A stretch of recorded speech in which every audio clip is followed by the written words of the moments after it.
পুলিশকে বাঁচিয়ে দিল অভিজিৎ গঙ্গোপাধ্যায়কে। 26,000 চাকরি বাতিলের পরে অভিজিৎ গঙ্গোপাধ্যায় প্রস্তাব দিয়েছিলেন যে সব পক্ষকে নিয়ে কমিটি গঠন করলে এর সমাধান সম্ভব, সেই মতো তিনি মুখ্যমন্ত্রীকে চিঠি দিতে রাজি ছিলেন বলেও জানিয়েছিলেন।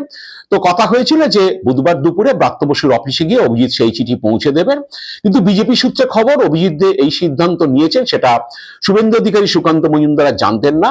তারা এই ঘটনার পরে অল আউট মুখ্যমন্ত্রীকে আক্রমণ করছেন যে মুখ্যমন্ত্রী এর জন্য দায়ী।